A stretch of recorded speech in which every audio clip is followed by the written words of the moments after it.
handle the truth. The Denise Simon Experience. The Truth Matrix. Vetting, exposing, drilling down to the truth. Rolling Thunder, this is Hitman. Seat over. Hitman, this is Rolling Thunder. Seat out. The Denise Simon Experience.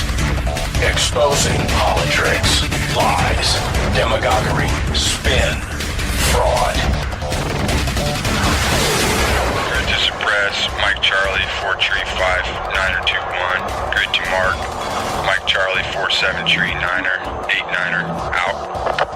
Promoting individual situational awareness. Question, probe, notice, ask why. Mark smoke on the deck, 2 rounds HEBT, gas TOT 5-3. And now, the Denise Simon Experience. And thanks for staying with us here, ladies and gentlemen, on the Denise Simon Experience. I've got a previous guest with us, somebody who I've got some real high regard for, because, I mean, this is a woman whose energy and attention is just boundless and has no limits. She's been at this for a very long time, and that is Ann Corcoran at Refugee Resettlement Watch. And if you don't, subscribe to her website, refugeeresettlementwatch.wordpress.com. You are missing out on some fabulous information, because Ann just stays with it every single day, and just remarkable job. So, Ann, thank you. Well, thank you. Thank you so much for having me. And I guess sticking with it every day kind of is a form of insanity when you think about it. I've been doing this for 10 years. I know you have. But anyway, I have to say, this week, though, Donald Trump will help me make a decision of whether there's a future for me in continuing to even write this blog, because he will be making his determination. I was expecting it last Friday, how many refugees we will be bringing in starting on October 1st. And it depends on what he says. I mean, if he comes in with 50,000, 60,000, even 40,000, there's not a lot of hope for this program being reformed, I'm sorry to say. But I'm jumping ahead. You probably have lots of questions for me. No, I mean, that's exactly right. Because, I mean, we have, my gut tells me that it's going to get watered down. He's turned the thing over to Congress, and today's gonna look just like next year and the year after. It is what, and I was just looking at a map here, and this is kind of fascinating. We got El Salvador, Honduras, and Guatemala. Those are the 3 culprit countries outside of Mexico. And if you ever just kind of looked at a map and just kind of wondered to yourself, why do they go north? And that's a long trek to go north to the U.S. border. Why don't they go south? I mean, there is that it's. I mean, when you look at even Belize, or you look at Panama, or you look at Costa Rica, I would think from the outset it would be a smarter move for them, unless they're here for necessarily other reasons, and that I would say would be our entitlement programs. Yeah, yes, that's what it is, of course. So they all want to get here so that when they get here, they can complain about how bad America is. Yeah, there you go. Which is really what it is. But no, I mean, they just assume there's going to be jobs aplenty and a welfare system aplenty, and once they're in here, they're in like Flint, which has been a historical pattern, so they probably just figure that's the way to go. And then, of course, there's some who think that they want to just turn America over to be a Spanish country again. So, or not again, but you know what I mean, part of it. Mm-hmm. So, a lot of incentives for that. And most of those people, I want to, highlight this for your listeners. Most of those people coming from those countries are not considered refugees. Correct. The federal government and the left-wing open borders people would like you to start thinking of them in terms of refugees, but a refugee legally must be able to prove that he or she would be persecuted for race, religion, or whatever if returned to their home country. Most of these people are economic migrants, and so the whole program is being kind of watered down in that regard. And the majority of the people coming here are economic migrants. They're not they're not legitimate refugees. Right. According to the international definition of what constitutes refugees. But of course, the word refugee then has become, so watered down itself. And that's what the goal is, to make you think every single person on the move anywhere in the world for any reason is a refugee. And a refugee is really kind of a temporary status too, is it not? And it's at some point when things normalize, they can go back, correct? Well, that's what we would assume, and I think everybody who knows, just the bare minimum about the program assumes that we take them in for a limited period of time, and then take care of them until they get over the hump and they go back. But of course, they don't go back. And the refugee program itself, the one where we're bringing refugees from Somalia or Iraq or Syria or whatever, those are going to be permanent refugees, and they're going to be U.S. citizens at some point, which is another thing that the left would like you to think, is that countries like Jordan or Germany even are taking more refugees than we are. The refugees we take live here permanently. The refugees, I should say, refugees, quote unquote, that they are taking are not going to stay there permanently. In Germany, some may, but in places like Jordan, Turkey, where there are 100,000 of them parked right now, they're not going to become permanent voting citizens of Jordan or Turkey or Lebanon. They're going to have to go back. But here, we bring them as permanent citizens in the refugee program, that is. Which most people don't realize that they're coming here forever. And they're going to bring their families eventually. Yeah, the chain migration thing. I'm glad you made that distinction. Yesterday, you... this just blows my head off. You posted an interesting piece about the the U.S. Conference for Catholic Bishops. Mm-hmm. Now, as a primer,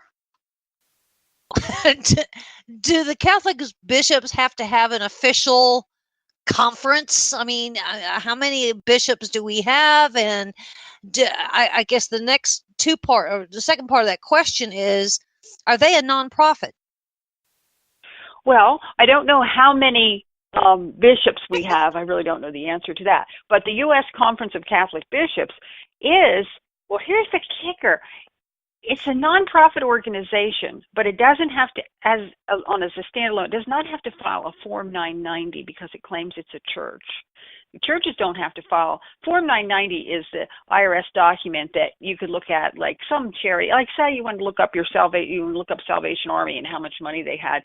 They're a nonprofit who has to file what's called a Form 990. The bishops don't file a Form 990 because they call themselves a church, and churches don't have to do that. So it's very hard to get at their finances. But I've been able to get at their finances, and I have a new post today on how much money the bishops got last year to take care of refugees, the Cuban-Haitian entrants, the unaccompanied alien children. And last year in 2016, bishops were paid out of the U.S. Treasury almost $100 million to take care of migrants and refugees. It's $95,256,000. Mm-hmm. So yeah, just think about that. That's what they're being paid. And the part that makes me so mad on that, the biggest part, is they never tell anybody that they have this financial interest in it. It's all about welcoming the stranger and social justice and all these other, weasel words about humanitarianism and Christian charity and what would Jesus do and all of that. But they never say, if they would just put in each of their news releases, the U.S. bishops do receive $100 million annually from the federal taxpayers for these programs. Now, I would have less to squawk about if they would admit it. You did such a good job. I want you to repeat that number because that's for 1 year. Correct? Yes. Today, one of my readers found the financial documents, audited financial statements for the bishops for 2016, actually for many years prior to 2016 too. But the most recent one, 2016, for the U.S. Refugee Admissions Program, various other programs under the refugee program, the unaccompanied alien children. I think some of your listeners probably know about unaccompanied alien children. Those are these quote-unquote teenage boys who came across the border, mostly on their own. 31, yeah. Anyway, the total amount for 2016 federal grants that went to the bishops was $95,256,272. And that doesn't even include other monies that went to Catholic charities directly from the federal government to different Catholic charities around the country. So we're talking $100 million or more the bishops got to take care of refugees. And if they would just tell people that, I mean, the average person, when they hear in their Catholic church, they hear a program about how we have to welcome the stranger and the refugees and all of that, the average Catholic parishioner, I'm sure, thinks that the good Catholics across America are contributing their hard-earned money to this Christian charity, when that isn't so. It's the taxpayers that are paying for the vast majority of the program. So the government's giving them almost $100 million. And then they, I would say, sitting in some kind of a service, we're doing this and we're doing this and we're doing this. So they're getting maybe even dollar for dollar, in from their parishioners. I don't think their parishioners are giving them. If you're suggesting the parishioners are handing out $100 million a year for this program to match, they're not. No, but I'm saying, but they are making those contributions too. So it has become an economic revenue stream. I'll tell you what, there's no question. As a matter of fact, on a previous financial statement, they actually broke out how much parishioners gave to this program, and it was tiny. It was $2 or $3 million a year. So that in fact, the bishops were about 98% funded by taxpayers for their migration program. In other words, there was virtually no private charity involved. It was almost all federal. This whole thing would collapse. Their whole thing would collapse if the federal government pulled out the refugee funding. And to tell you the truth, the refugee funding is based on a per head basis. So as the number, that's why they're screaming bloody murder about this number of how many we're going to bring in. Because if we drop down to, say, 10,000 refugees a year, this will crash these contractors' budgets. They won't be able to function because they over the years, they have failed to raise private money. And so they're almost completely dependent on federal dollars. And if the federal dollars are attached to a refugee on a per head basis, as the refugee numbers drop, so does their income. Yeah. Now, Anne, are there expenses against this $95 million? In other words, are they responsible for housing or food or some kind of stipend? Yeah, I don't want to imply that the bishops are all sitting on $1 million. 95 bishops are sitting on $1 million or anything of that sort. Mm-hmm. But they do have to help the refugees get settled. It's a very limited period. The money goes to housing, to get them started with housing, and it goes to, supplying them with bedding and all of that sort of stuff, which they do depend a lot on from volunteers to contribute for that sort of stuff. I'm not implying that they just put it all in their bank account by any stretch, Mm-hmm. but by bringing this number of people in, but being funded by the federal government to do it, they also promote the whole sort of social justice thing. It's a very kind of left-wing way of looking at things because they know that most of these refugees are going to vote Democratic when they get here, because I think I've joked that if you told all immigrants who are coming into the country for the next few years that they had to register as Republicans, it would kill immigration in a heartbeat. These groups would just kill it themselves because they don't want these immigrants coming in and voting Republican. So there's a lot of different incentives involved, and one of the things that the Republicans themselves in Congress, if you're wondering why they don't slow this flow, it's the Chamber of Commerce Republicans want this refugee flow because these are people who are available as cheap immigrant labor for big meatpacking companies and other processing companies. So it's kind of like the average American citizen paying for all of this is kind of squashed between the Republicans who want the cheap labor and the Democrats who want the voters. So the average person is left kind of like in the middle, squashed in the middle. Now, and the United Nations is really the front line of these applicants and the flow of these refugees or these migrants. And then from there it goes where? To go over to the Health and Human Services? division well, of. what happens is the United Nations picks our refugees, okay, for the most part. For example, that is why we got 95, 6, 7% Syrian Muslims as opposed to Syrian Christians in the last few years. It's because Syrian Muslims go to the UN camps, and the UN picks the refugees. They're picking them from their camps, so the vast majority are Syrian Muslims coming into the United States. Not the vast majority of refugees per se, but that the vast majority of Syrians are Muslims coming into the United States. The UN picks them. Then Homeland Security and the State Department supposedly screen them. Now, my question, and has always been, how do you screen somebody who comes from a failed state? It's not like you can call up Syria and say, hey, what's the criminal record on, Joe Schmo here? You can't get that kind of information. They have left a failed state. There's not background information just kind of laying around to be looked at. So, but Homeland Security and the State Department claim that they are thoroughly screened. And then these contractors that I'm talking about, and the bishops are one, the U.S. Conference of Catholic Bishops are one of 9 contractors. They sit down every week in Washington, a representative from their contractor sits down with the State Department, and they literally pass around file folders with documents in them for the different refugees coming in that week.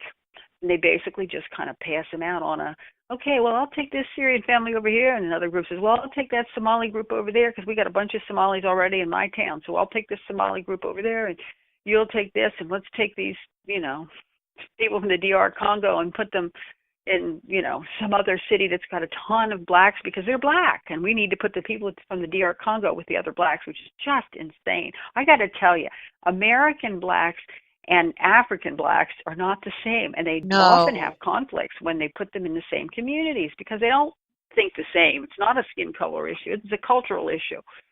So anyway, they divvied them up that way based on, and it's a competitive thing. I have a friend who calls it bidding for bodies because each body has a price tag. So they kind of figure out, okay, well, the bishops actually get the most every year, the most refugees, but they divvy them up, and then they're placed around the country. Now, Health and Human Services gets in here because they give grants for other things that the refugees need, like there's grants for medical health, and there's grants for even crazy stuff, what I call crazy stuff, like community gardens. There's federal grants from the Office of Refugee Resettlement to grow community gardens. So that money flows through a contractor. Like it might be $100,000 grant for 2 years for Lower Podunk, Iowa, to have a community garden for refugees. So it's a $100,000 grant, and they're skimming off the top for the staff person who's managing the grant money, and then he or she goes out and buys some timbers to make raised beds and some soil to put in the raised beds, and away they go with gardens. So, Anne, in the case of these Catholic bishops, then if any of these migrants / refugees go sideways for whatever reason, there's some criminal action or, there's some other fallout, they are essentially protected because you had Department of Homeland Security and Health and Human Services that are actually taking the responsibility for accepting those people in the first place. So any blame, or the Catholic bishops are exonerated from anything that may be illegal or kind of went sideways, correct? Oh, right. There's no, as a matter of fact, in many cases, there's no consequence for the contractor, not in any way, shape, or form. As a matter of fact, that 3 months after the refugees are here, these contractors are basically finished with them, and they're moving on to the next batch of paying clients. So a year later, refugee. But here's where the taxpayer's really on the hook for this. So you have a refugee who maybe kills his wife. We won't go into the terrorism stuff, but there are terrorism cases too. A refugee kills his wife, murders his wife. Well, he goes to court in our court system. We pay for the whole complicated legal process, taxpayer pays for, and a biggie is the interpreter cost. Now, most people don't even think about this, but because Bill Clinton put an executive order in place during his administration that said that any person who can't understand the language has to have an interpreter for any reason. So the courts are just being inundated with these expenses involving interpreters for very obscure languages. So some trials will be held up for months because they can't find an interpreter who can speak that particular dialect from that particular strange part of the world. And this happens with the hospital system, with the school systems. Oh, yeah, absolutely. It's a really huge expense now. And it's kind of a racket because these contractors will have refugees who, they brought in previous years who are pretty fluent in English and everything. They actually set up interpreter businesses through these contractors. In other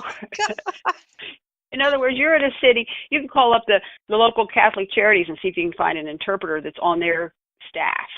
To hire for a court case or for whatever. So it's ever expanding racket of extreme cost. And then you have murderers like, oh my gosh, there's a terrible case in Utah. I'm sorry, I'm just blabbing on and on, but no, it's good.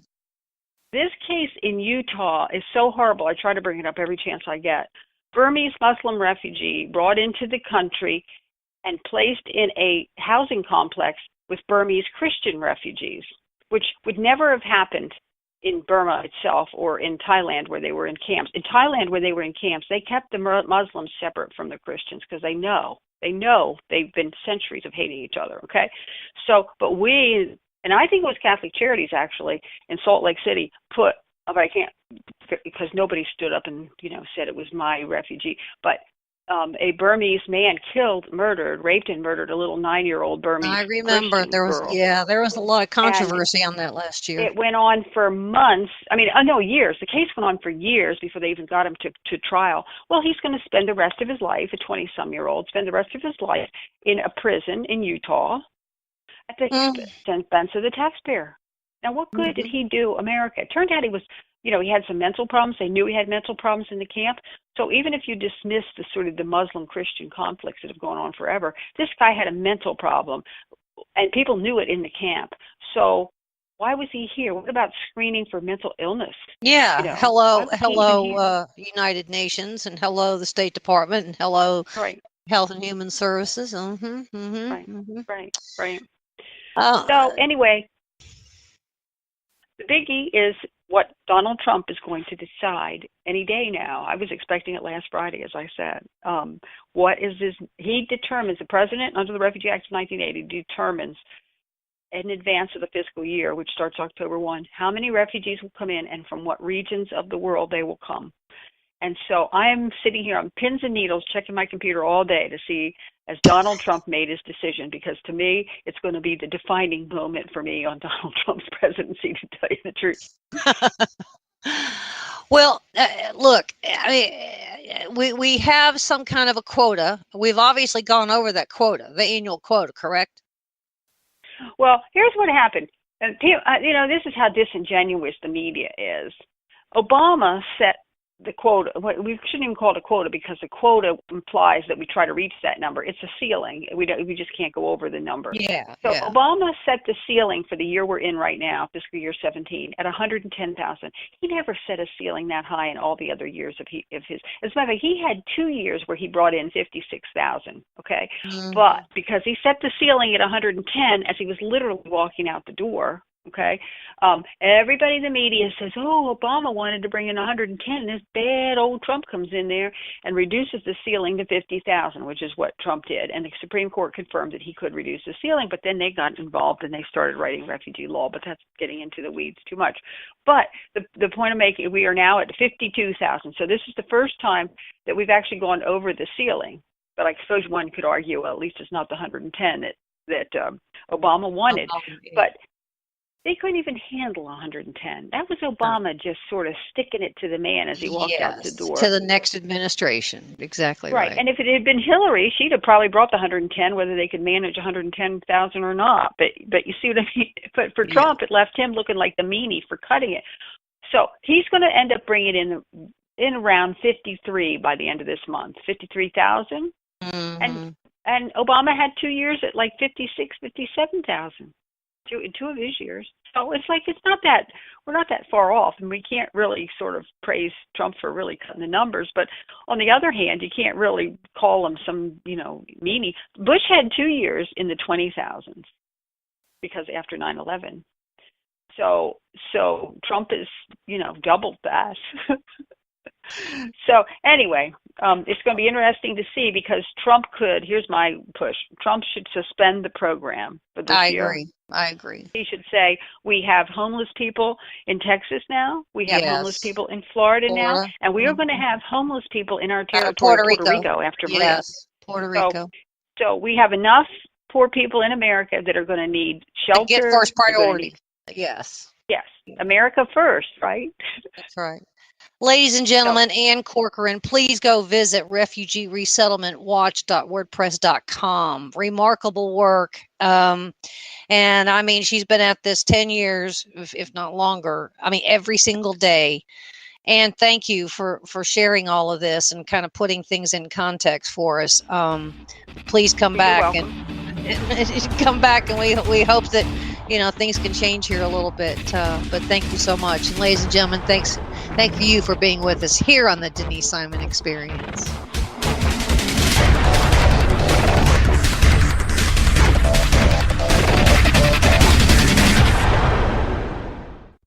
Hi, thank you for listening. My name is Ron Phillips, and I'm the owner and operations manager of Talk America Radio. It is with great pride that I offer you these two 24/7 streams of some of the finest talk radio programming in the country, but I need your support. Talk America Radio is a listener-supported network. That means we need your help to continue to offer the quality programming you're hearing right now. Please visit talkamericaradio.us and click the Support Us button. You can contribute monthly or send us a one-time amount. We'll put it to good use continuing to share the American voice. Thank you.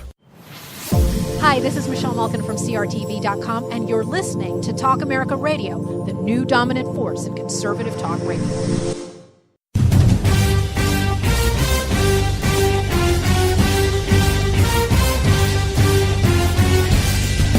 This is Don Newen, co-host of the Drive Time Sit Rep. Join me as I call in to my Intel analyst, Denise Simon, for my daily situation report, or Sit Rep, the Drive Time Sit Rep. Check talkamericaradio.us for more information and show times.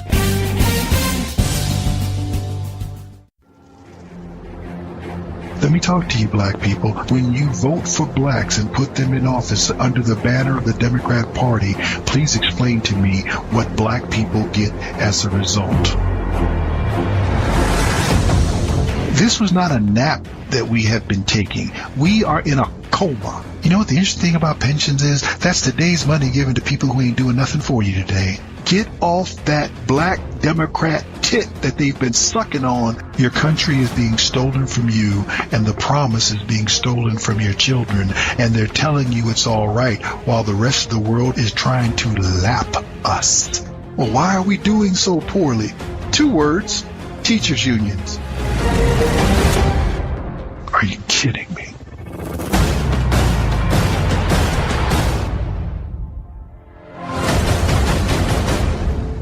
Black Man Thinking, Monday nights, 9 p.m.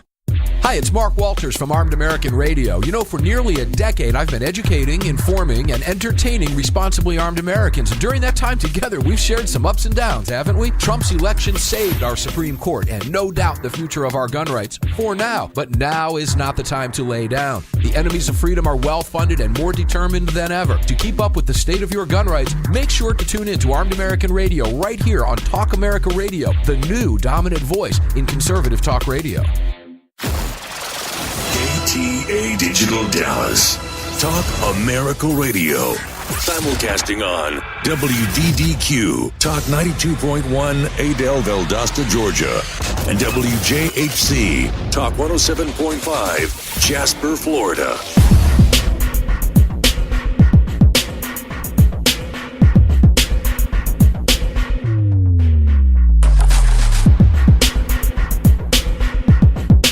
And hey there, ladies and gentlemen. Thanks for hanging with us here on the Denise Simon Experience.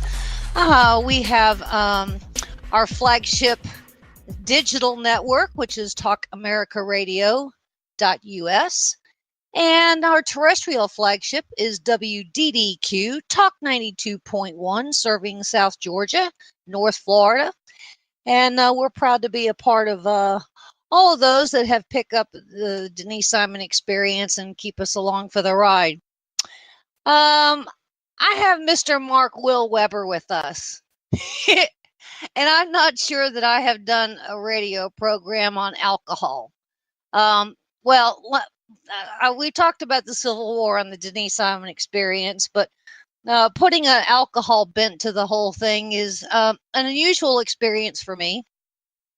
But Mr. Mark here has written a book, one of many, I might add. Muskets and Applejacks, Spirits, Soldiers, and the Civil War. What fun! The Civil War is always kind of a bloody battle, but he's kind of put a fun little twist to it if he possibly can. So thank you, Mr. Mark, for being with us here on the Denise Simon Experience. Well, thanks for inviting me. I'll start off by asking this kind of question, and I just had a visual in my mind, Mark.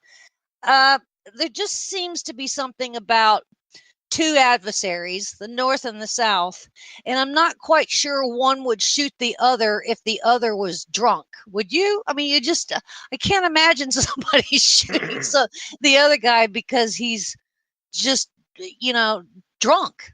I mean, you kind of take pity. You would take pity on him, wouldn't you? Yeah.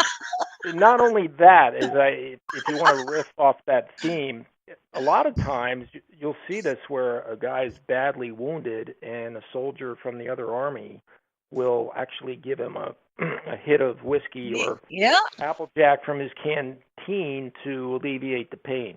So that comes up in their diaries a lot. You'll see something really just sort of nonchalant entry in a diary or a letter saying, I saw this Johnny Reb and he obviously was badly wounded, and I gave him a little bit of whiskey out of my canteen, or the reverse, where the rebel is taking care of the Union guy that's shot. And it's strange because they would sometimes have truces after these really bloody battles to let both sides go out and bury their dead, and those guys would always trade alcohol between each other. They'd go out, and if one side had an abundance, they would share it with the other officers, at least, not necessarily with the enlisted guys. Although the guys that were sentenced to burial detail, you can imagine what an awful job that would be, were often given an extra whiskey ration to go through that task. The same with digging tunnels, or they put down these temporary bridges called pontoons to cross the rivers, which they were often doing. And those guys got extra whiskey because they had to stand in waist-deep water to build these temporary bridges. I remember something too about World War II and the Germans. It was Christmas Eve, and they all came out of their trenches and decided to sing a couple of Christmas carols and have a couple of shots of whiskey and I think that was actually World War I. They had a temporary Christmas truce, and the Brits and the Germans came out of each other's trenches. You're right, and they traded, a little Scotch whiskey for schnapps and so on and so forth. And the Germans always have beer. And by the way, in my book, the Germans always have beer too, because there's full regiments of Germans from St. Louis and from New York and from Wisconsin and even from Pennsylvania. And they almost have an understanding that they're allowed to make beer. So in the Civil War, the Germans always had beer, lager, and they would invite guys from other units that weren't supposed to have alcohol. They knew they could get it from the Germans, so they would come over, and the Germans would probably for a price, fix them up. Well, I guess there's, on a battlefield, Mark, there's always a little bit of humanity, and there's always some kind of a common bond about, sharing a swig or a sip out of a flask. I mean, that's just kind of like a send-off kind of thing, right? Exactly. And you see it a lot too when various officers are captured, because a lot of the officers, we forget, they went to West Point together, so they knew each other. And in some cases, they had served in the Mexican War together, or they had served out on the frontier against some of the Indian wars. So a lot of these officers, certainly from major on up, were familiar with each other. So they would capture one another, and they would always spot the guy a drink, as some sort of consolation. Awesome. Well, Mark, it kind of looks like what you were doing with Muskets and Applejack was invoking the liquid diet in the Civil War. So they could see each other through some kind of a bloody battle here. So I guess the bigger question is, I know the typical question is which side drank more often, and I can ask you that one, but Sure. Typically what was the North drinking as the alcohol of choice versus what was the South drinking as alcohol of choice? Well, the main difference, I would say, that once the Union blockade was into place, that the South all of a sudden had trouble getting imported wine and champagne. So by the time you're even into the second year of the war, champagne becomes increasingly impossible to get in the South. Not completely, but blockade runners would bring it in. But the South by then was existing mainly on whiskey and fruit brandies and such that they made themselves. The Union officers, higher-ups, had champagne throughout the war, and to the point where Stanton, who was the Secretary of War, when he took over in 1862, he declares this champagne and oysters on the Potomac must end, because he was upset that they were living it up on the Potomac and not anxious to fight. And he never successfully was able to suppress that. They had champagne till the end of the war, and they lived it up when they could. For the regular enlisted guys, the rebels were drinking something that sounds really foul. Not all of them, but some of them, the guerrilla-type guys, they were drinking something called pine top whiskey. And pine top whiskey apparently is made by boiling pine needles in a big kettle and draining the resin from the boiled pine needles into grain alcohol. So you can imagine how lethal it must have been, and it probably tasted something like whatever you clean the kitchen floors with, Yeah. It couldn't have been good. It was sort of this medicinally pine stuff that was very, very potent, and they called it pine top whiskey. They were kind of resourceful then, weren't they? They're incredibly, you want to hear how resourceful they were with getting it? Because the regular enlisted guys weren't supposed to drink other than their meager jigger of whiskey that they were given to prevent colds and mosquito-borne illnesses and that kind of thing. But they, early in the war, you see a lot of references to them going out with their rifle, getting the rifle barrel filled with whiskey and trotting back into camp with it and then pouring it into something. So they were doing that until the guards got wise to that. And then they started doing really creative things like hollowing out watermelons and pumpkins and getting booze in there. So they'd bring in a wagon of pumpkins, and every other pumpkin would have a bottle of whiskey hidden in it. And pickle jars, they would bring in jars of pickles, but every third one would be, again, a whiskey jar instead of pickles. And then all of a sudden the officers were like, why are these guys all waiting for pickles, They weren't waiting for pickles. When women would visit, they would hide the bottles under their skirts and bring them in under these big hoop skirts that they were part of the era. So they'd do that. And even on Thanksgiving, sometimes they'd get sent turkeys, and they'd cut into the turkey and find a bottle in there that somebody up north thought they might want. So there was incredible creativity on how to get alcohol. To the point where sometimes the officers were like, how is this possible, that these guys were able to get alcohol? Did we end up with a bunch of wealthy people on the back end of the Civil War that was, had all these distilleries that were making money hand over fist because they were selling alcohol to both sides? Well, there was some of that going on with all sorts of commodities. And again, another one that I thought of just after the fact was they would sometimes get cans of peaches, and there'd be like 3 peaches in there, and the rest was whiskey. So they'd open it up, there'd be like 3 slices of peach floating around in a vat of whiskey. But the guy that made a ton of money was this guy by the name of Butler, who was detested in New Orleans. They called him Beast Butler, the Southerners called him. And what he would do is he would slap martial law on and forbid anybody to have alcohol. And then he'd send his brother out to buy up as much as he could at the bottom bargain prices. His brother would buy all the alcohol. He'd lift the ban and then sell the alcohol back at 3 times as much. And they said that even in that day and age that he made several $1 million. So you can imagine that would have been like, $30 million today or something or more. So he was an extreme profiteer and hated by the New Orleans people because he was so harsh.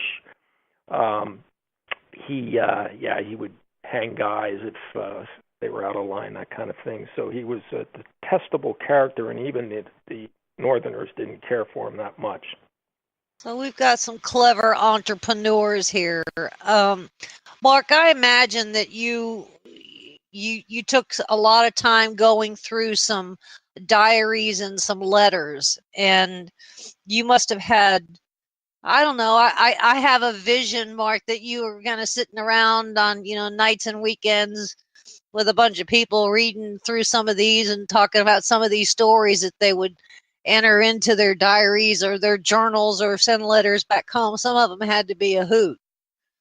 Yeah, and they're fascinating. I mean, even after I was done the book, I couldn't stop picking some of these books up and reading them because some of them are funny. I'll give you one of my favorite ones is a Texan who, when Lee was invading the North for the second time, they're on their way to Gettysburg, and he says that as far as he knew, this is the only time an army had been in 4 states in one day. And he said, we had breakfast in Virginia, we had lunch in Maryland, we had dinner in Pennsylvania, and then he says, and finally we were in the state of intoxication. It's cute. Yeah. So 4 states in 24 hours, and that's in his diary. You pick this guy's diary up. He's some Texan who was with, General Hood's outfit probably, and you read this incredible piece of humor, but it was factual. And that was one of the things that kind of blew my mind, that just 2 or 3 days before Gettysburg, thousands of these Confederate soldiers are drunk. And a bunch of their officers, to the point where General Rhodes had to be put to bed in Carlisle on June 28th because the officers got into a keg of German lager, but they didn't realize that it had been mixed in a whiskey barrel. It had been so there was either still some whiskey in it, so it was way more potent than they anticipated. And so you're reading this diary of one of his sub-officers, and he said, yeah, we had to put General Rhodes and 2 of the other generals to bed because they were intoxicated. And 3 days later, they're fighting the most pivotal battle of the war. And the Union guys the same way. They were passing through towns in Maryland on the way up to confront Lee's army, and at every town they were being welcomed with whiskey and such. So a number of those guys were intoxicated. And if you recall, the Battle of Gettysburg was fought in intense heat, 90 degrees and humidity and that kind of thing. So you can imagine how awful some of these hungover soldiers, they were probably just getting over their hangovers from several days before. What a miserable, yes. Yeah, it sounds awful. But now,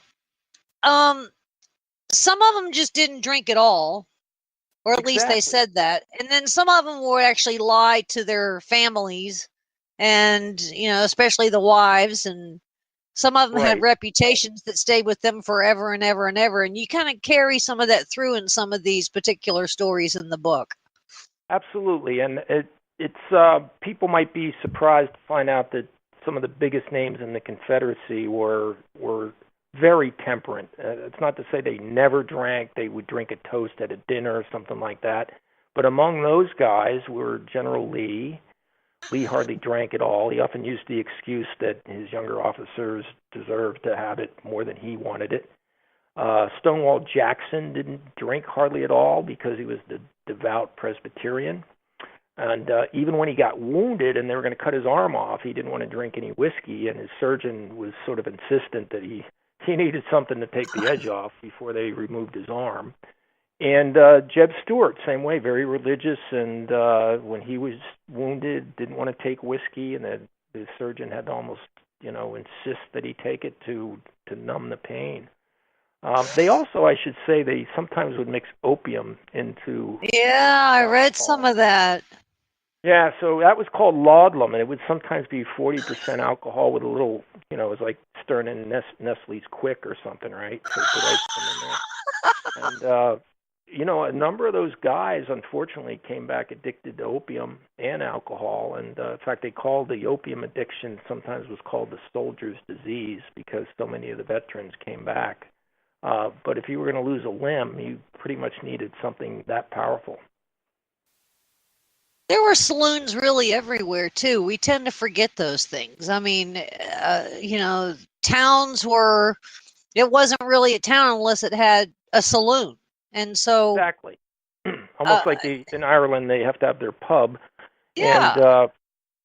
And I think we forget, too, that alcohol was a very convenient second currency in some ways. So if you didn't have money, but you had several barrels of peach brandy, you still had a way to exchange for food and whatever else you might need. So it was always a very convenient second currency. And to the point where, like, when Sherman's guys were marching through Georgia and South Carolina, the people would hide their booze. They'd go out into some remote field and they'd bury, a couple kegs of, or bottles or cases of bottles of Madeira wine to keep it away from Sherman's guys. But they always had sort of a nose for it. They knew how to find it. I guess, Mark, in some respects, it became kind of a real personal skill of some of these fellas. It was, and every unit sort of had a couple guys that were really good at it, and they would brag about them. And you read their regimental diaries, and they'll say, "Yeah, so and so had a real knack for finding whiskey." Or one of the things that I found very touching is whenever they got close to Christmas, these guys would do their damnedest to get eggnog. So they'd go out and find eggs, and of course they'd rustle up some whiskey or rum and make a Christmas eggnog. And it was almost as if they wanted to at least attempt to resurrect what their holiday might have been like at home. Some spirit of the holiday.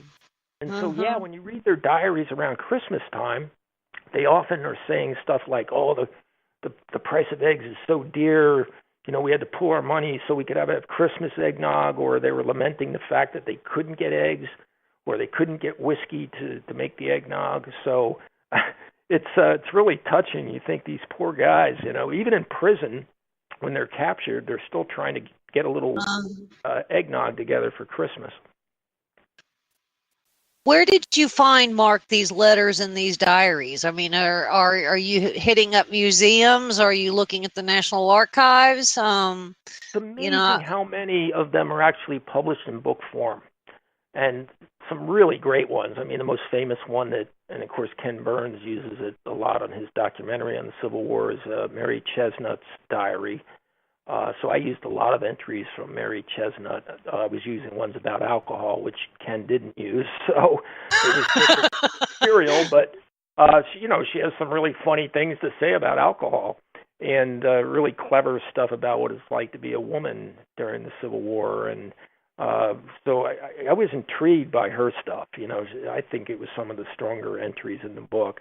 But to get back to your question, I mean, there's tons of books. I probably couldn't go through all of them, so I was constantly combing through to find the best bits. It's almost like prospecting. You yeah. A couple books and you find what I call nuggets. You find 2 or 3 things that you might want to use. So, yeah, really cool. And then some of them you can find online. They haven't been published in book form, but you can find them online. And the regimental histories. If you go into almost any college library, you'll find regimental histories. Oh.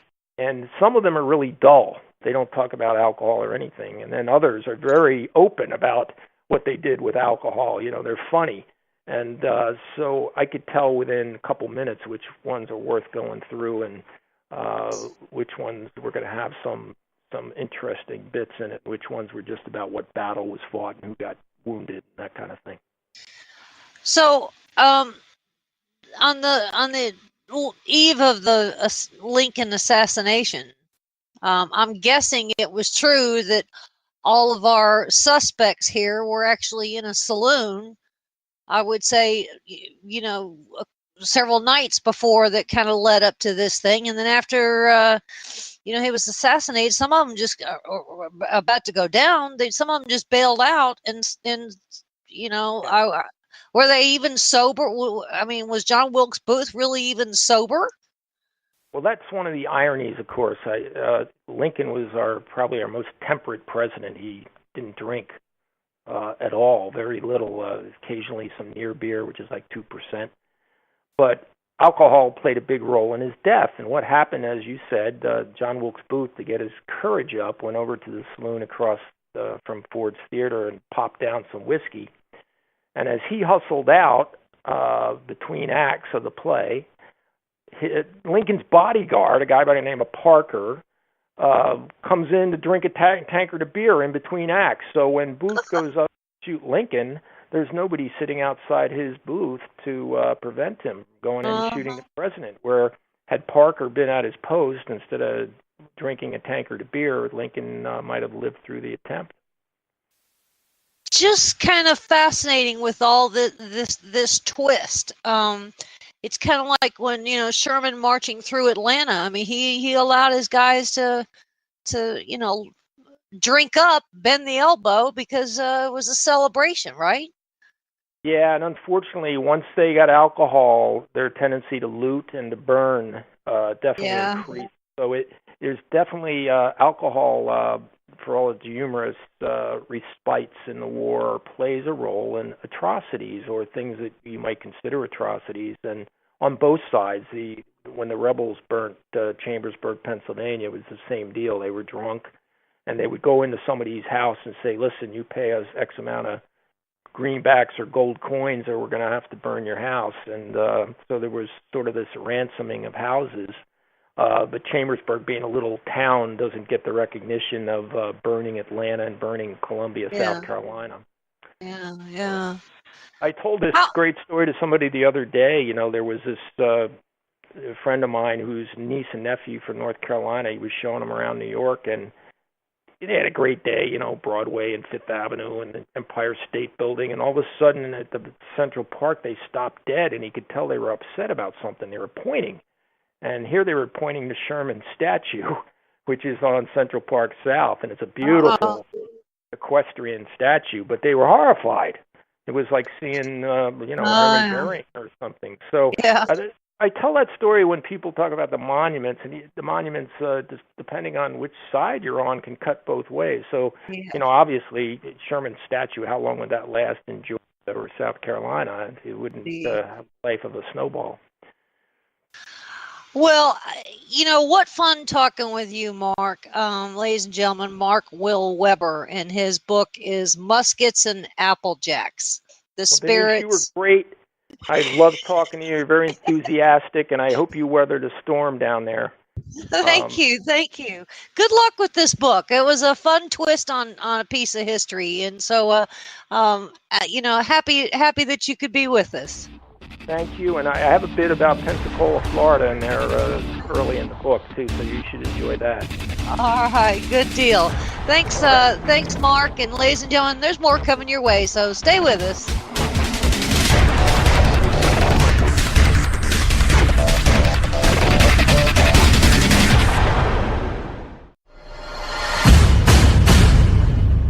You can't handle the truth! The Denise Simon Experience. The Truth Matrix. Vetting, exposing, drilling down to the truth. Rolling Thunder, this is Hitman. Seat over. Hitman, this is Rolling Thunder. Seat out. The Denise Simon Experience.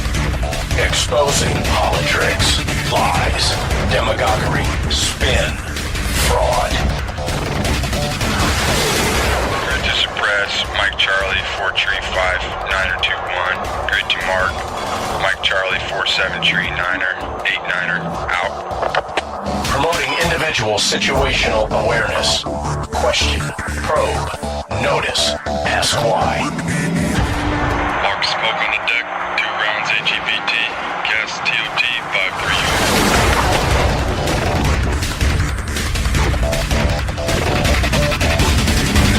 And now, the Denise Simon Experience. Hey there, ladies and gentlemen. Thanks for being with us here on the Denise Simon Experience. Woo! It's been a rough couple of days here during hurricane season, at least of which is not even over yet.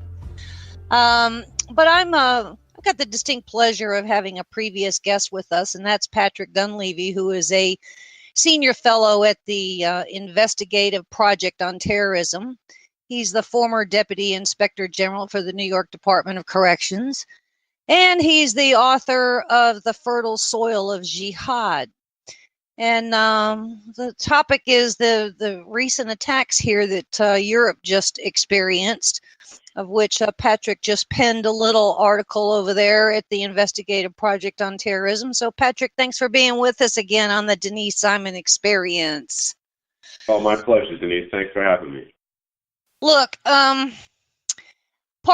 we had a Parsons Green attack in Britain on the subway, and that was one of 3, interestingly enough, attacks in Europe in this past week. Patrick, we keep hearing that the European officials generally already know who these suspects are. Is that due to their work or our work, and then the collaboration of work and data and intelligence between the two continents, if you will?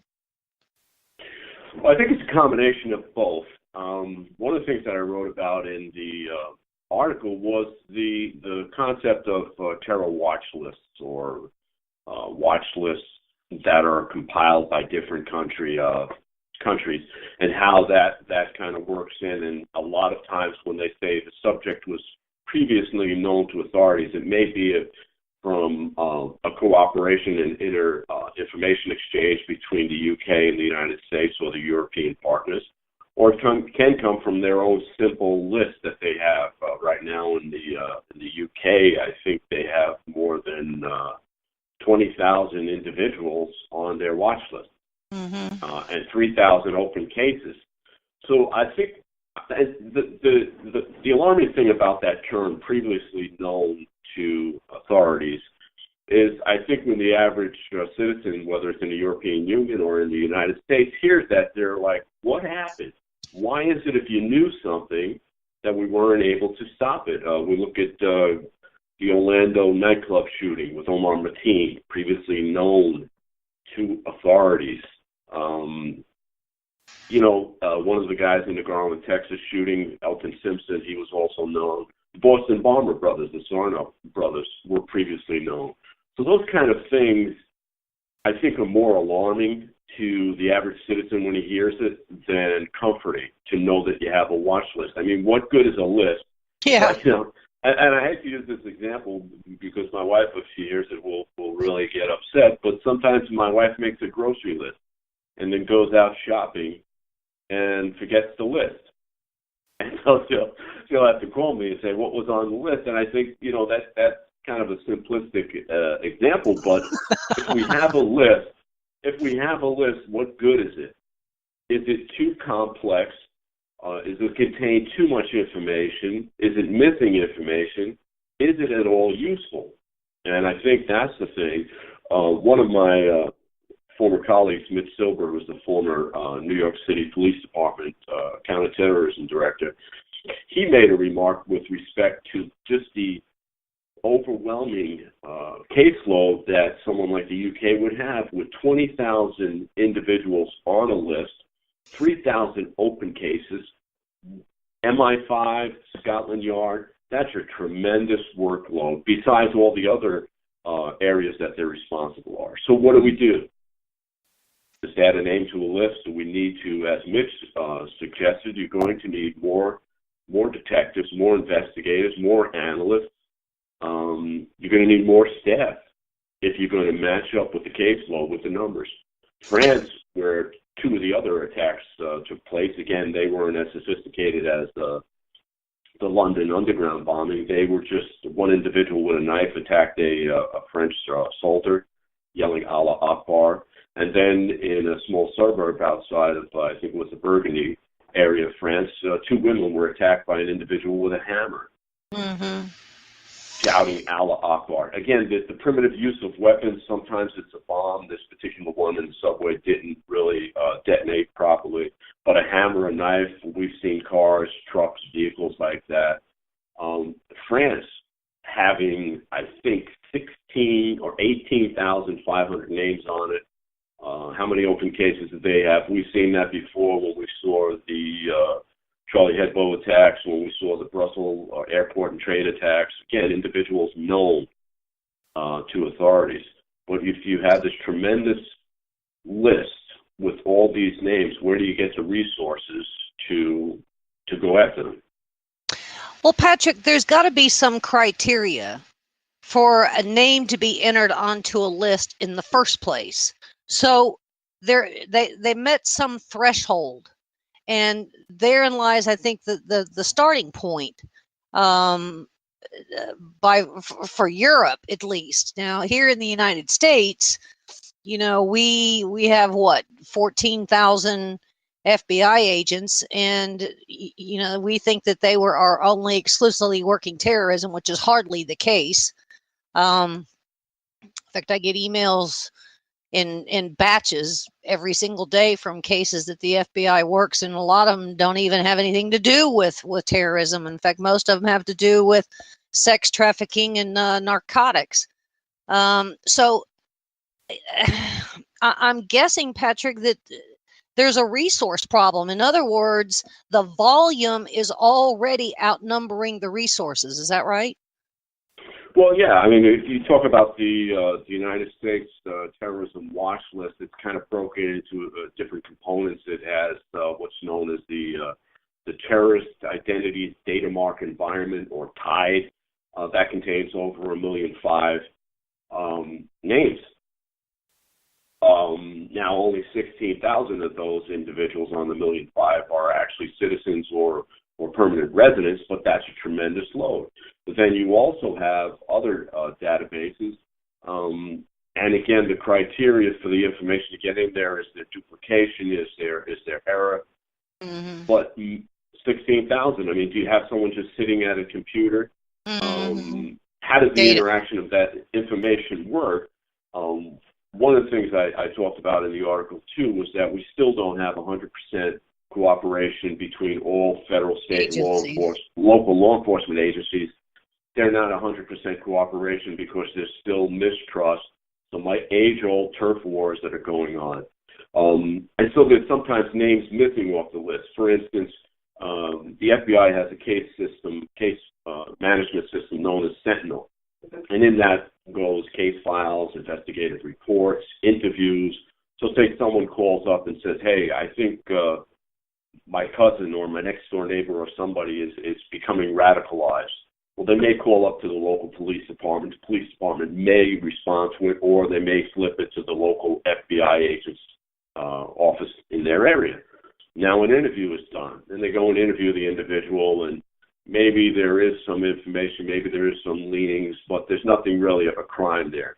So they write up a report, and it goes into their case file. How does that now make it does it go to the terror watch list? Does it meet the threshold of important information? Again, when you look at how individuals are sometimes caught, I think it was the Oklahoma bombing suspects. One of them was stopped.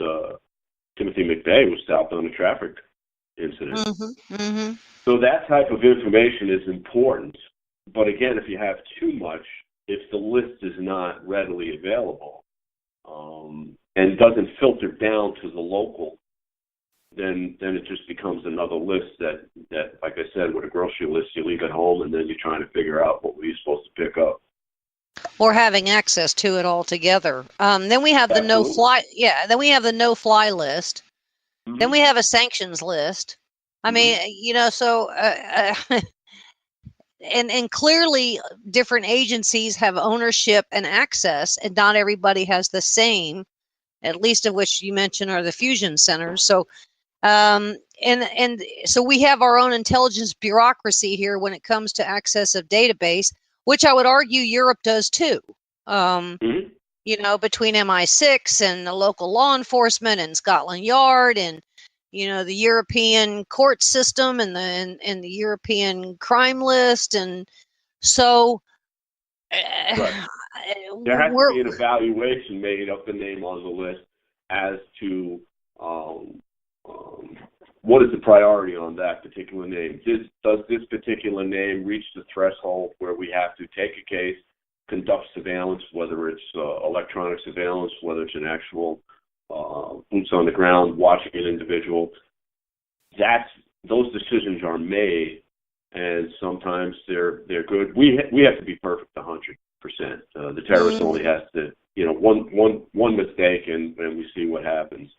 But there was another terror database, which was a public information, was an open source, and it was put out by the Memorial Institute for Protection of Terrorism, MIPT. They had a terror knowledge database that went back to 1968.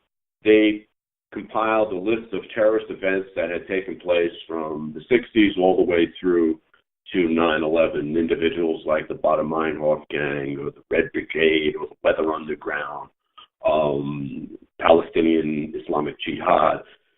And that was actually an excellent database. In fact, one of the cases that I wrote about in my book regarding an individual who was radicalized in prison, an individual by the name of Edwin Lemons, traveled overseas, obtained madrasas in the Middle East as well as underground tactical training. He was actually in that database when we arrested him. We arrested him in the Orlando, Florida airport based on his return from the Middle East and the fact that the only charge we had on him right then that we could grab him was possession of a weapon by a convicted felon. So that wouldn't look like a terrorist case unless you read the particulars of it. That went into that MIPT database that I saw. But unfortunately, in 2008, that database closed down, no longer received funding. It used to be open source that was a nonprofit organization, received funding from Department of Homeland Security.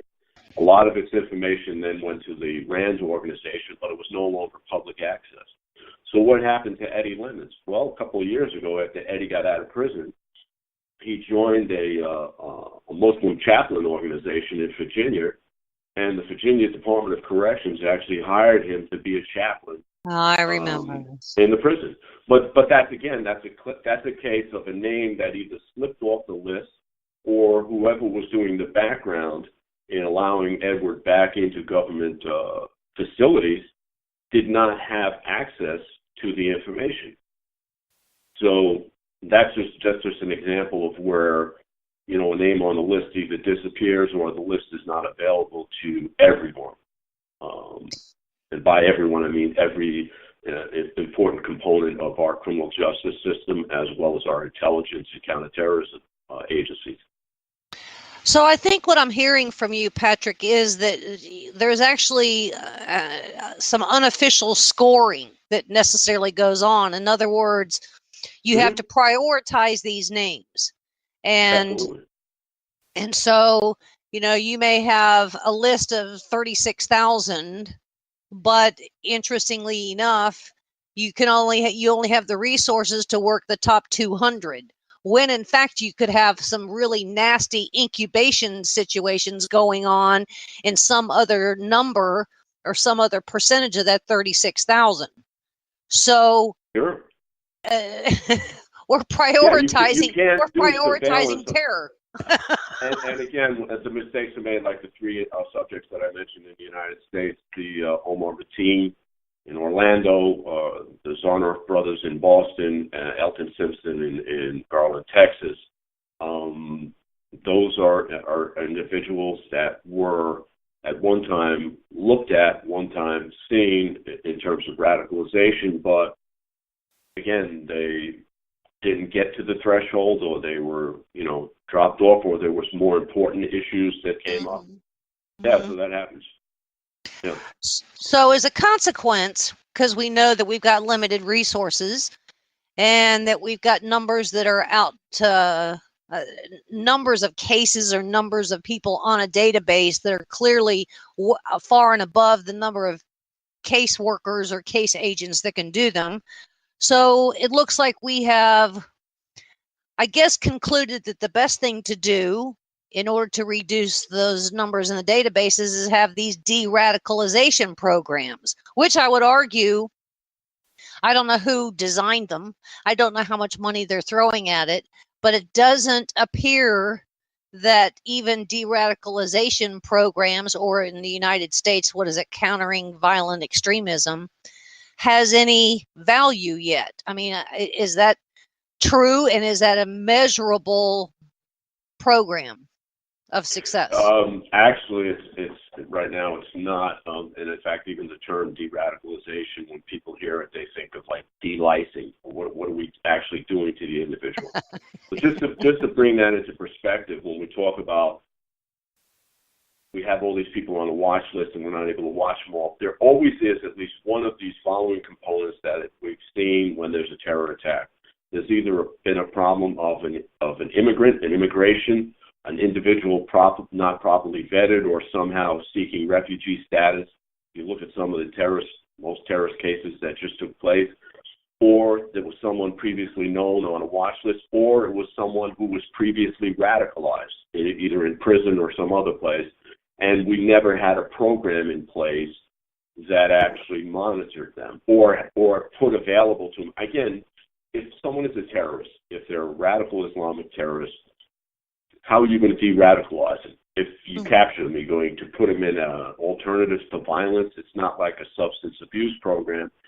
Or should we have more stringent post-release programs? For instance, terrorists get out of prison. One of the most famous that's probably going to get out within the next 12 months is John Walker Lynn, the American Taliban. Yes. Now, has he attended any de-radicalization programs? We don't have an effect, even the Department of Justice. So when he gets out, will there be more stringent parole or probation conditions for him than the average burglar, drug dealer, stuff like that who gets out?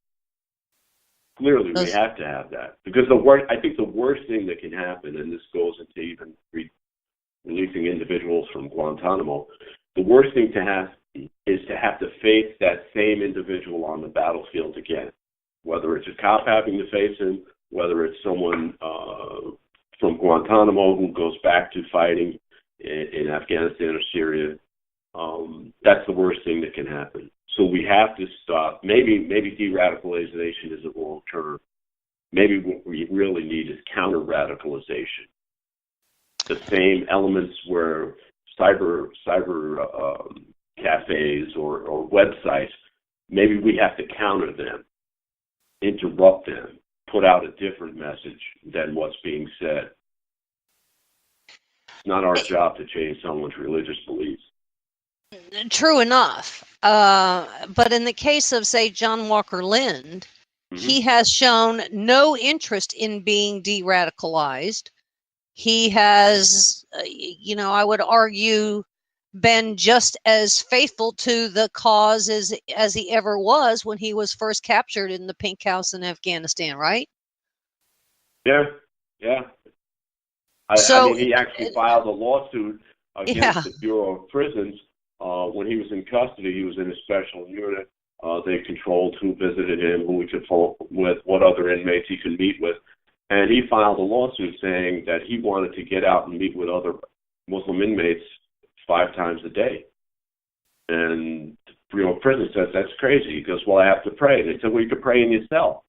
He said, no, my particular religious beliefs say that I have to have community prayer 5 times a day. And under the Religious Freedom Restoration Act, United States, I claim that right. And a judge ruled in his favor. So did he change his radical views? I don't know. If you look at the recidivism rate of a common criminal, anywhere from low figure 35% to high figure 66%, that's a common criminal. Could we even afford a 20% recidivism rate on terrorists? Yeah, I don't think so either. And, Patrick, the resources to assign to these people, kind of like a probation type officer, they're not equipped to handle that kind of thing. John Walker Lynn gets out and he is far and above the experience, the employment portfolio of a terrorist probation officer. Right, so you're going to have specialized training, specialized units. The old adage, pay me now, pay me later. Yeah. Either we invest now in some sort of counter-radicalization program, or we'll pay later for it. I mean, most of the increase in these terror attacks has been taking place in the European Union and the UK. But the United States is not going to be immune from this type of uptick. We've seen, again, the UK, a 68% rise in the number of terror arrests just in 1 year. Mm-hmm. The United States is not going to be immune. Right now, the FBI has 1,000 cases of terrorists. 300 of them involve refugees or from countries that were war-torn, either Syria, Iraq, or Afghanistan. So we're not going to be immune from the increase in the threat. So I think we need to have resolve, at least our Congress, and we see it from the president. We have to have resolve, and some sort of action has to be taken to provide the resources necessary. And Patrick, when it comes to sentencing, we can argue that the sentencing that these guys receive here in the United States is not enough, but nonetheless, it is what it is. But it is certainly heavier than the sentencing that happens to those in Europe, and it's almost like by comparison, Europe just gets a slap on the wrist. They go to the same terror act in the United States gets X number of years, but in Europe they get X -5 and which makes it worse, right? Well, yeah. I mean, I'm thinking of this individual who, back in just before Christmas in Berlin, an individual by the name of Anis Amri, who was a former Libyan or Tunisian refugee, ran a truck into a group of yes, killed numbers. But that individual had actually, when he first came from Tunisia, went to Italy. He was arrested in Italy for common crime. Yes. Became radicalized. While he was in prison, he tried to decapitate his cellmate. And he got out of prison in 3 years. I mean, it's nuts. I mean, yeah. It's nuts. But unfortunately, eventually everybody gets out of prison. Either they get carried out, but the vast majority walk out, and that's happening in the United States as well. Groups like the Portland Cell, the Lackawanna Six, the Virginia, those guys are out of prison. They're out. Ladies and gentlemen, we've been speaking with Patrick Dunleavy, the senior fellow at the Investigative Project on Terrorism, the author of the book titled The Fertile Soil of Jihad. Now you understand some of the bureaucracies for somebody who studies it, who lived it, who writes about it, and has done excellent work. I always like to call on Patrick from time to time to help us out and put some things in perspective. It's something that we have to watch very carefully, because what happens in Europe could in fact be happening here, of which I would argue in some cases maybe the FBI is foiling some cases that we wouldn't otherwise know about. And we don't have enough FBI agents, so we don't have enough police and law enforcement authorities. So great work there, Patrick, and keep writing and keep coming back here to the Denise Simon Experience. My pleasure, Denise. Again, thanks for having me. All right, ladies and gentlemen, there's more coming your way, so make sure that you stay with us.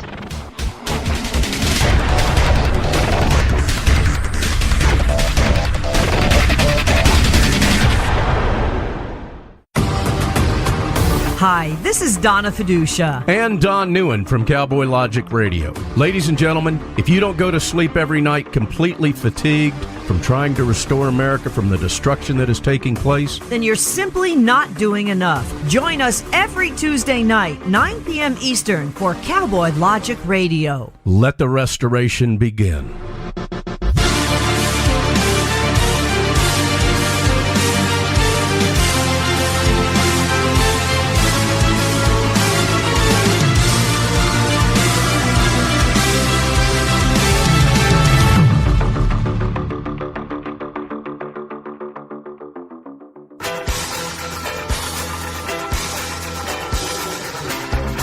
Hi, this is Denise Simon, the host of the Denise Simon Experience. I feel compelled to tell you people that Don Newen is my favorite talk radio host, period. Not Mark Levin, not Rush Limbaugh. I can't do this. Do it, Denise. Read it. Read it, Denise. Not Sean Hannity or Laura Ingraham, but yep, Don Newen. Cowboy Logic Radio is featuring the ever-stellar, highly gifted Don Newen, right here on Talk America Radio. This is Don Newen with Cowboy Logic Radio. On behalf of my beautiful co-host, Donna Fiducia, I'd like to express my gratitude to Denise Simon for those kind words. I don't think I could have done it better if I would have written that myself. Cowboy Logic Radio, every Tuesday night, 9 p.m. Eastern, right here on Talk America Radio.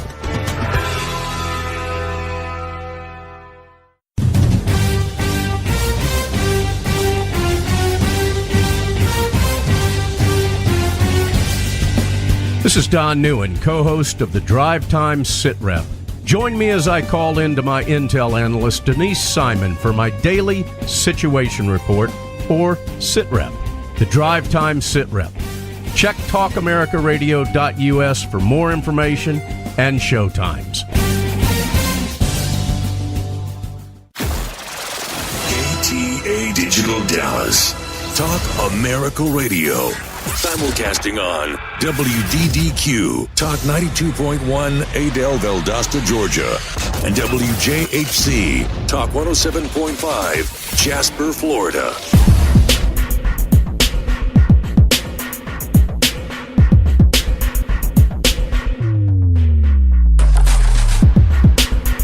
Hey there, ladies and gentlemen. Welcome to the Denise Simon Experience. I'm your host, Denise Simon, and with me, with distinct pleasure, is Cliff Kincaid. He is a previous guest and somebody that I love to tap on the shoulder from time to time when I know that somebody's probably just as angry at me as I am over a particular topic, and that's the UN. But Cliff is the author of, I think at least a dozen books. He's a conservative political activist. Yay! And he's got a website, usasurvival.org. So with all of that, he's got a resume that goes forever. And so thank you, Cliff, for being with us on the Denise Simon Experience. Well, good to be with you. Okay, UN General Assembly. But before we kind of get started, you sent out a little bit of a teaser in an email today, and I was pretty happy to receive it. And I loved it that you put in there, the house that Hiss built.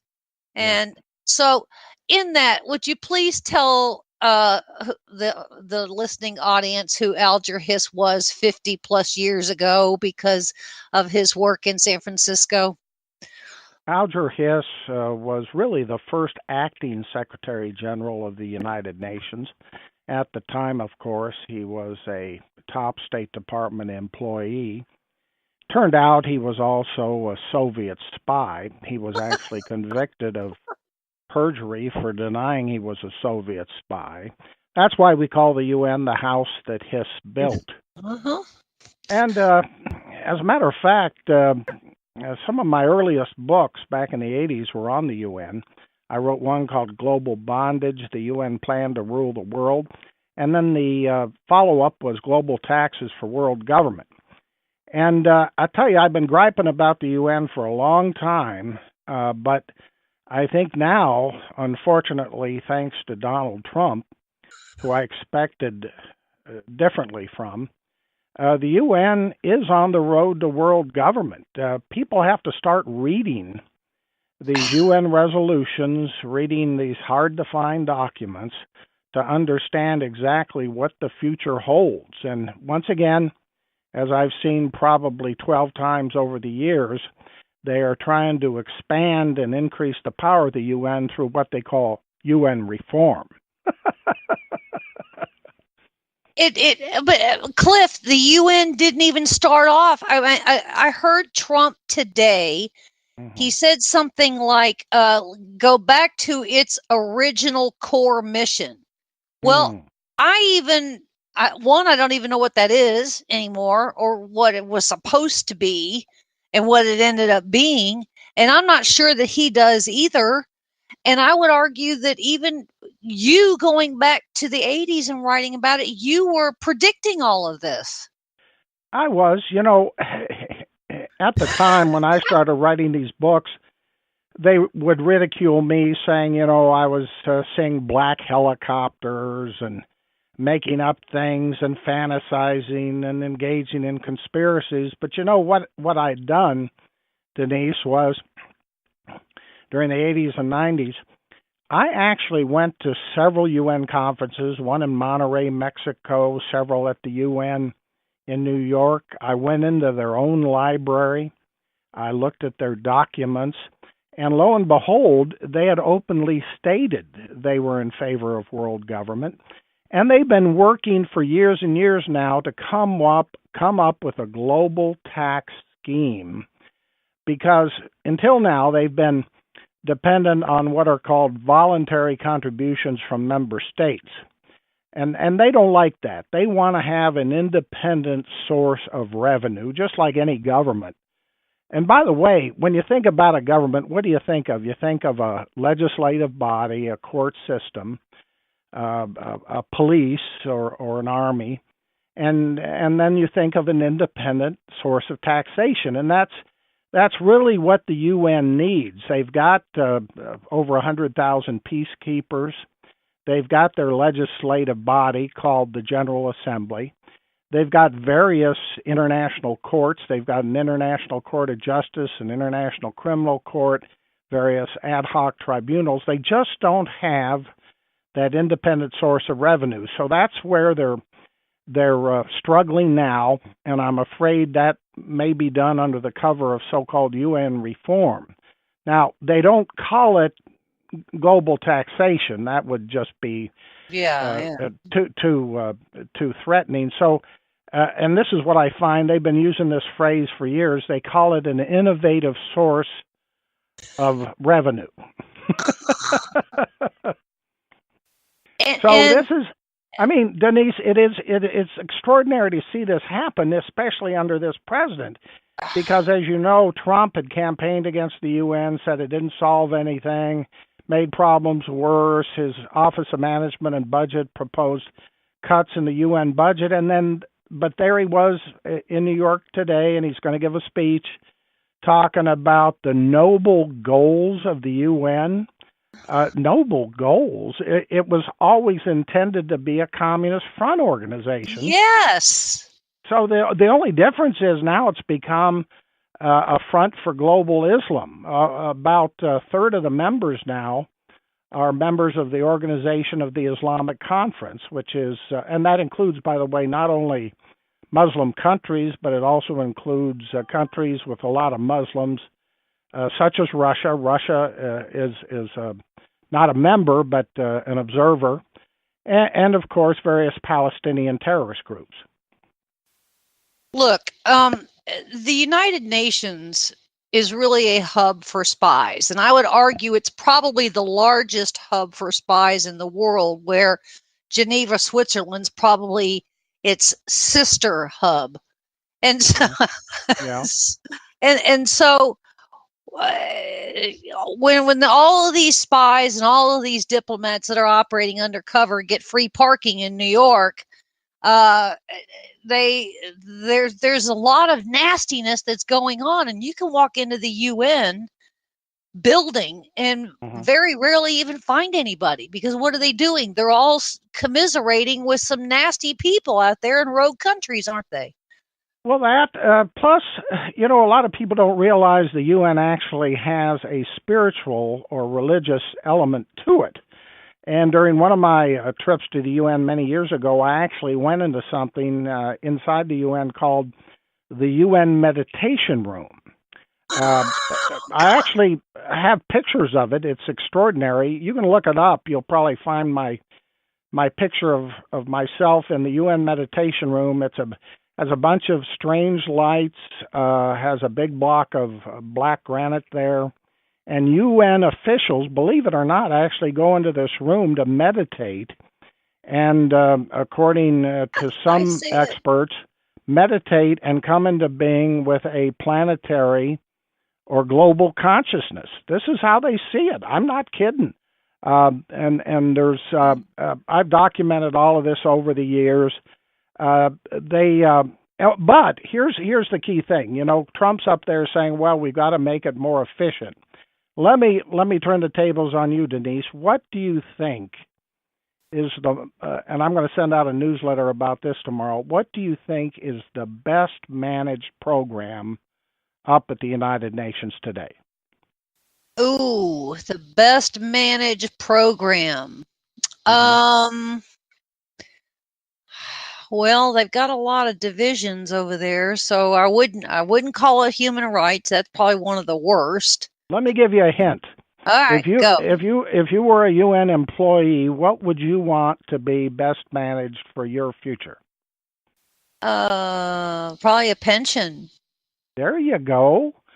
You guessed it. The UN Pension Fund is the best managed program up there, and it's the biggest pension fund in the world today. It's worth over $50 billion. Isn't that incredible? Man. So what do we have here? How many member countries do we have in this thing? I think it's 193. Okay. So they've all essentially given up some kind of sovereignty to some weird, I would say, UN ambassadors. Well, again, remember, currently the UN is a voluntary organization where they voluntarily contribute, although we contribute, quote unquote, more than anybody else. But they're desperate for this independent source of revenue. And they've got various schemes underway, international taxes on, say, airline travel or to generate this kind of revenue. The United States has never accepted it. And this is why I'm so distressed by this sad spectacle of Trump going up to the UN, because it looks like he's trying to tell the globalists, hey, I'm not so bad, I'm not so mean. In fact, I saw Trump on the evening news tonight saying he wants to make the UN great. Yes. Did you see that? I did. Look, I mean, we have a Human Rights Council over there. We have the UNRWA, which is the Palestinian thing. We've got the antiquities. We got the history. We got all of these things. And Cliff, I don't see anything now that's managed. Well, I shouldn't even say managed, but it just isn't pulled off the way you would think it would be pulled off. Now, here's a fascinating thing. When you go to do a speech before the UN General Assembly, you pretty much have everybody there. There are a couple of countries we choose not to bother to show up, which is okay. But you go through some kind of council to know what needs to go into the speech. I can't even imagine what briefings that this Trump administration would necessarily have had that would be candid, that he would include in this thing, such that he would talk about the corruption in the UN peacekeepers and the corruption in the money and the reform and all of this other nonsense. I don't find anything about the United Nations redeeming. Do you? No, I mean, there may be conceivably some worthwhile humanitarian assistance provided by some UN agency somewhere, and maybe there's a rationale for maintaining some UN agency that deals with the post office or postal codes internationally. But look, the main UN body, the General Assembly, is a complete waste of money. The other body, which has the veto power, is the UN Security Council. And of course, you know as well as I that China and Russia have the veto there. Now, it's true, China and Russia have voted for resolutions on North Korea with the other members of the Security Council giving the United States a 15-0 vote. But the point is that these resolutions are always ineffective. They always have loopholes. We're not going to solve the North Korea or the Iran problem through UN resolutions. So it's basically just a diversion and a waste of time and money. Well, what do we have? We had the oil for food scandal, right? We obviously have the Palestinian Refugee Agency. Now, at some point, the Palestinians, we're into generations of being refugees when they're in their own protected area. So I don't know how they can keep being refugees. Then we have the IAEA, which is the atomic inspection operation. I would think that they got some pretty good people over there, but they don't get access to anything that's important. So I think the side meetings might mean something. There might be something that happens there. As you mentioned, North Korea, we did a whole Cash for Kim's kind of scandal thing for the Kim regime. Then we have some kind of a educational, scientific, UNESCO cultural thing. Yeah. Cliff, nothing. I mean, we're looking at scandals that are proven.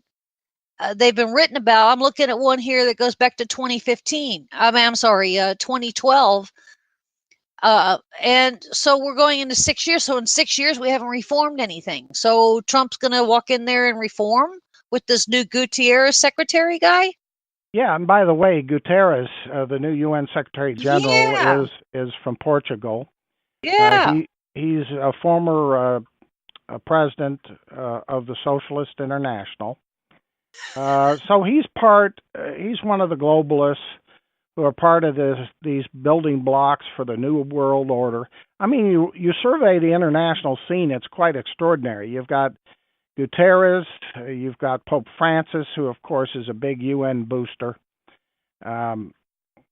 You've got Barack Obama basically functioning as the shadow president, ready to come back into power. I guess he was just in the news for giving a $400,000 speech on Wall Street. I don't think Hillary Clinton is much of a player anymore. But you've got Angela Merkel getting ready to be reelected in Germany. And by the way, she is the conservative candidate in Germany, if you could believe that. And then of course Vladimir Putin and the Chinese. You've got this trend. You've got this correlation of forces. I've never seen it stronger. And now Trump's jumping on the bandwagon for, quote, UN reform.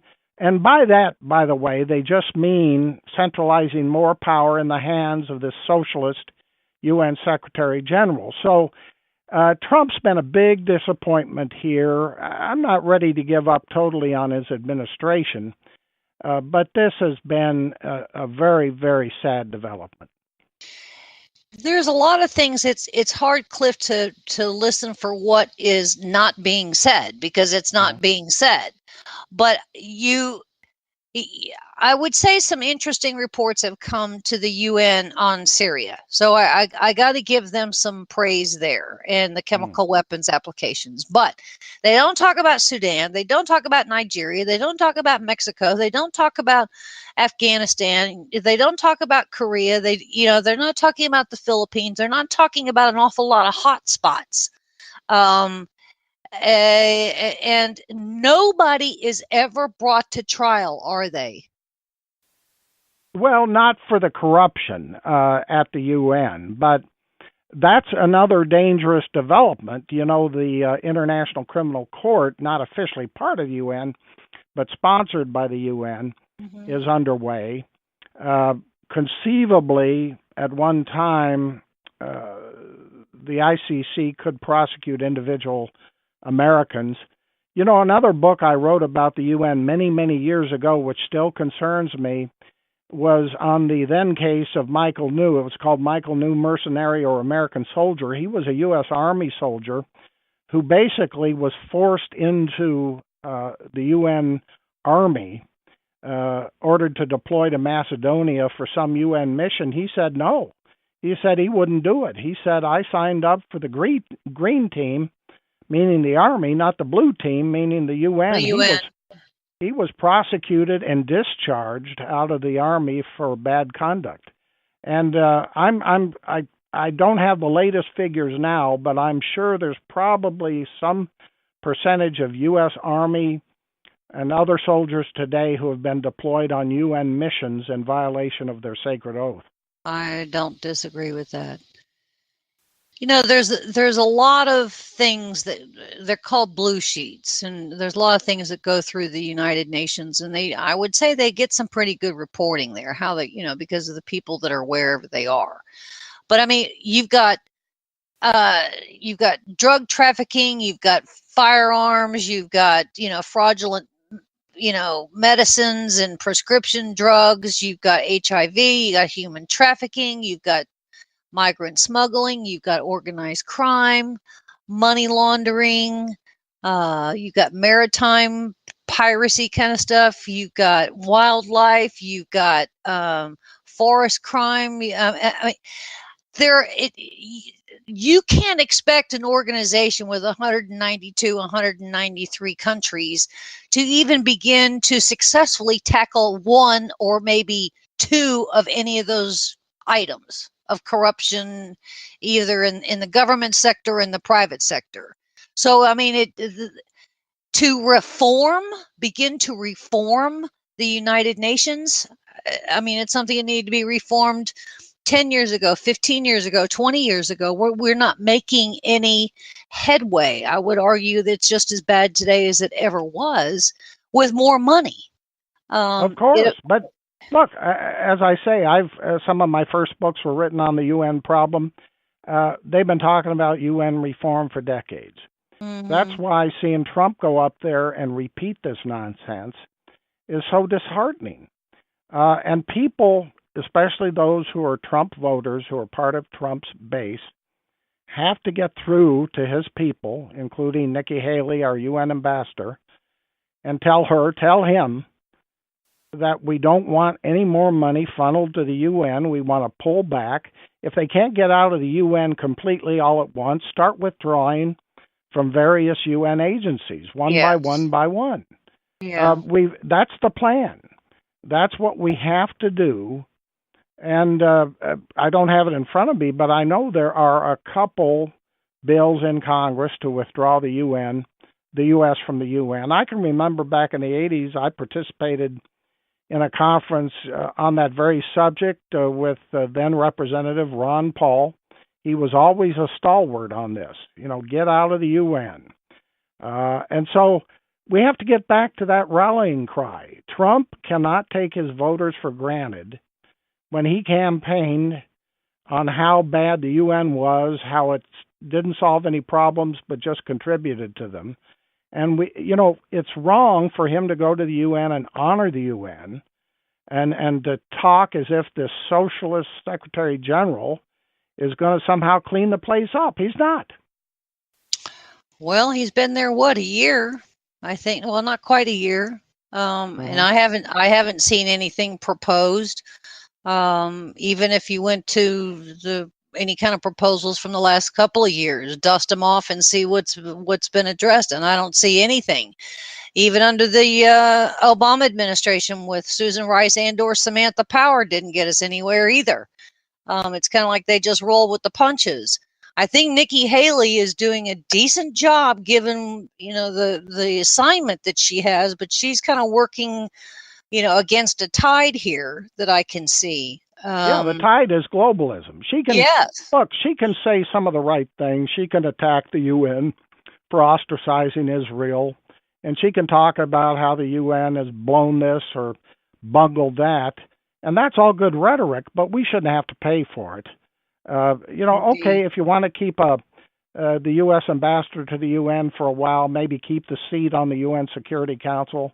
I can understand that because at least we have a veto there. We could stop them from passing a bunch of nonsense. But in terms of the money, I mean, I hate to even add up how much money we've. It's got to be hundreds of billions of dollars over the years. The UN is, let me see how it's, what is it, 65, 70 years old now? Yeah. It was started in, what was it? It was founded in 1945, wasn't it? Yep. San Francisco. So 1940, I mean, it's just, and here's the thing. A couple years ago, I got curious because I saw a State Department report on the founding of the UN. It was in connection with one of their anniversaries. I think it was the 60th or 65th. And I read this whole State Department report on the founding of the UN, and it completely ignored the name Alger Hiss. And I thought, how can they do this when he was the first acting Secretary General of the UN? He basically helped design the whole thing. And this guy was a Soviet spy, for crying out loud. That's why we call it the house that Hiss built. Well, Cliff, thank you for that little tidbit of information. Glad we could kind of share that basis with the listeners so they could at least begin to understand its original launch and why it never even started off on the right foot. By the way, I should tell your listeners, those who are interested, I have a website. Yes. I started it years ago called noglobaltaxes.org. And you can go to that website. You can download for free, read my I said these books were published in the 80s. It was actually the 90s. Global Taxes for World Government was published in 1997. It's right there on noglobaltaxes.org. You can click on it. The PDF of the 200 or so pages is there. You can read it. I've got videos. I've got stuff about how Bill Gates and Obama pushed global taxes. This particular website hasn't been updated lately, but if people want a history of the world body, as I wrote it in 1997, what they were up to, go to that website. Good job there, Cliff Kincaid. NoGlobalTaxes.org and USSurvival.org. Thanks for being with us and the good work that you're doing, Cliff. And we'll see you again real soon. Thank you, Denise.